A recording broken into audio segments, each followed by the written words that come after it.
I'm just about to start on a design, and I thought I'd actually take you through the whole of the process, not just the construction of the design.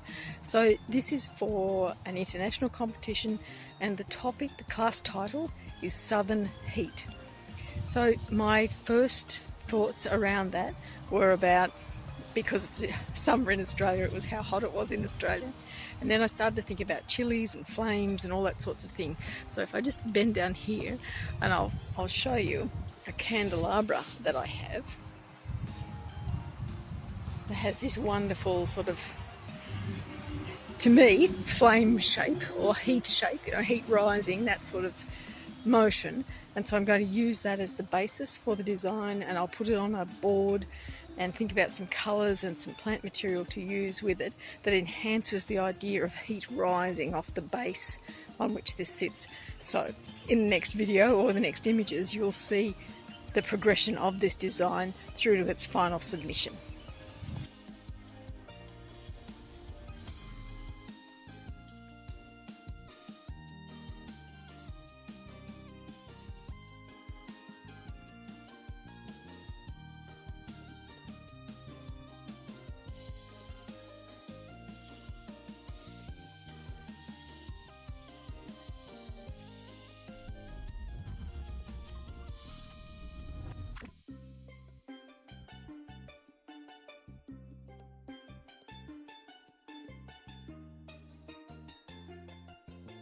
Welcome back. I'm here with an update on Southern Heat, and this is where I am at the moment. Now, you saw me wrapping the candelabra and the test tubes with the wool, so I've finished that activity, and what I've done now is attach some wire mesh.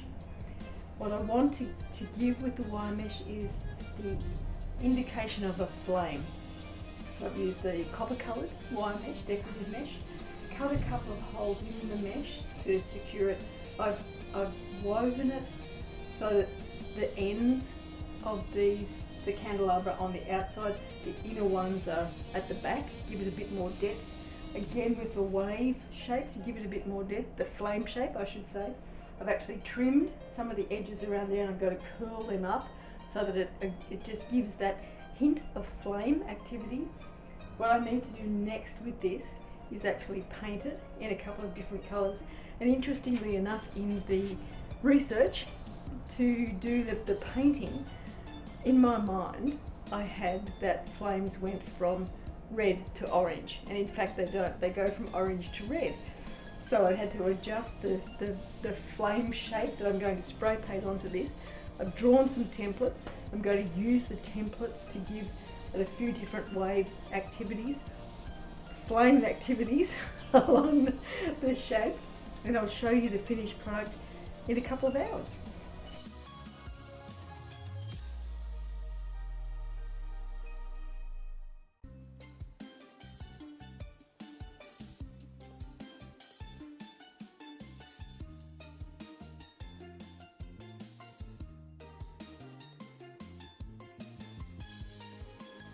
What I'm doing now is practicing the placements of the actual plant material. So what will happen with this design is that I'm going to have chilies, two layers of chilies come up here as the flames, and then I want to have some of these grevilleas as the placements in the test tubes.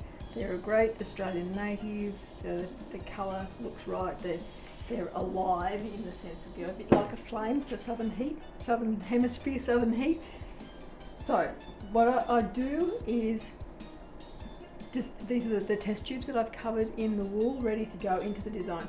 Just a quick bit of paper covered wire with a hook so that I can hook it onto the mesh and just move the tubes around and see the placement, because what I need to do, I've got weight, visual weight on this end of the design, I've got some on this side of the design, so I don't want to just plop them around. I have to bear in mind that the chilies are going to come up about this high, so that will be a straight line, so I need to incorporate some depth into the design and bring the colours through all the way down, from the bottom to the top of the design. So I've got 5 of these tubes, one smaller one, just because that's what I had around, and I thought, well, there might be an opportunity for me just to have a smaller one hanging down at the base somewhere.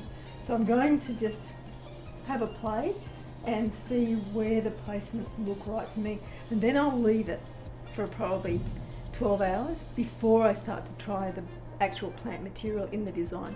And what I will do with the plant material is put the chilies in first because they're the focal point of the design, and then have these in their positions ready, and then just see whether that's where that works best for the design.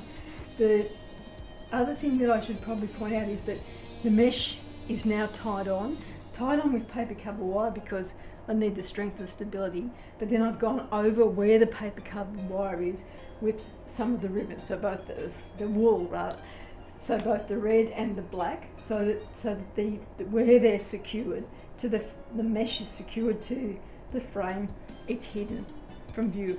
And yes, it's fiddly and it takes a bit of time and it's not terribly exciting work to do, but that sort of detail in the finishing off is what will give you the points that you might need to move up the placings.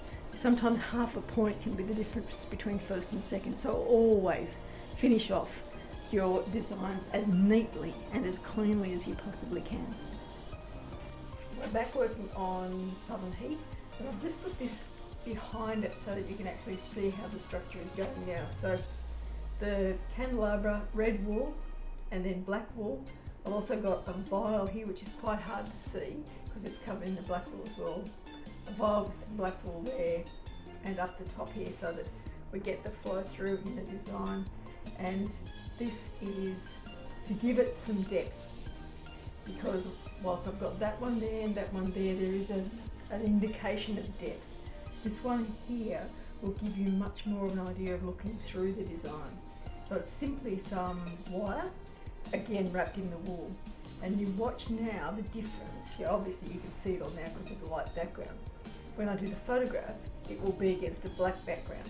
So I'll show you now how those elements just disappear once we've got the background that is going to be used in the photograph. So what will stand out, obviously, you probably can't see in that shot. But I've got my chilies ready to start working on and do the placements of. I'm actually going to glue them in. I've tried a couple of ways to secure them using foam, using putty, using wires, and the gluing is going to give me the best way to have them exactly in the placement that I want. So I don't need a water source. Obviously they can last in a design without a water source, but the vials will give me some strength in the structure. The other thing that I want to show you about the photography is that at the moment I'm using a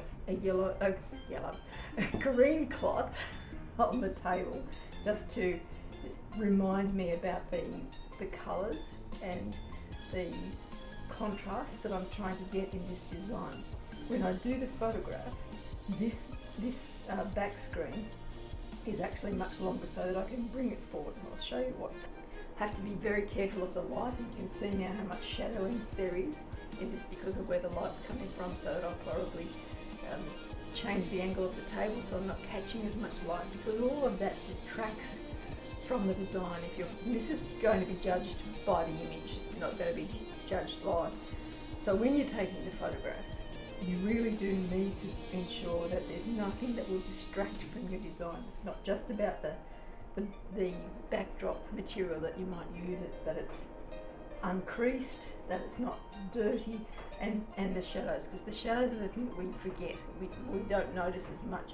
And because you've been looking at the design for so long, you know what you're seeing, whereas someone who looks at it fresh might get drawn to those shadows, and that will detract from their assessment of your design. So always be careful when you're photographing a design and it's going to be judged on the photograph that there's no shadowing in that will detract from your actual design. So I'm going to now do the placement of the chilies, so I'll show you those shortly. So here you can see the placement of the chilies. I've actually graded them in sizes and in angles because obviously I want it to look flame-like. So and they've been in the fridge, so they're just I'm making sure that all of the condensation's gone from them. And then what I will do is just cut the green end off, because I don't want any other colours in this design other than the flame colours. So the red, some of them go to a little bit orange, which will just give me a little bit of variation in the colour, which is good. And as I said in the previous one, I'm going to glue them on, because every other system I've used hasn't been as good. Got my tape measure so that I can recheck the sizing of the design to keep it in place. Got a little bit of wire just in case I need to hold them in place, like it's almost like security while the glue is drying, if I don't have it as tacky as it needs to be. A knife, obviously. And I've got a little bit of paper cup wire just in case. And the black wool, in the event that in the candelabra the end of the chili is not as big as the hole for the candelabra, I've got some black wool to stuff down into that cavity, so that there's no gap in the design. So next time you see it, it'll be the finished design, ready for the final photographs before it goes off for judging. Well, as you can see, it's almost done. I'll just give it a bit of a pan down onto the design while I talk from behind the camera. I've still got just the one placement that's at the back of the design that is drying slightly. One of the things that I did try when I was first putting this design together is we have a grevillea, which is an Australian native flower that is a flame shape, and it goes from red to orange, and I thought that might be a nice placement in this design. When I tried it, it just didn't work. It was too distracting. The form and the texture were too different to what is here.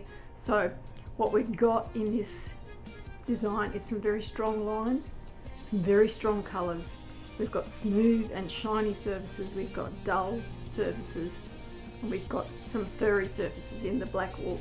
So a nice range of textures and a good strong statement of the design.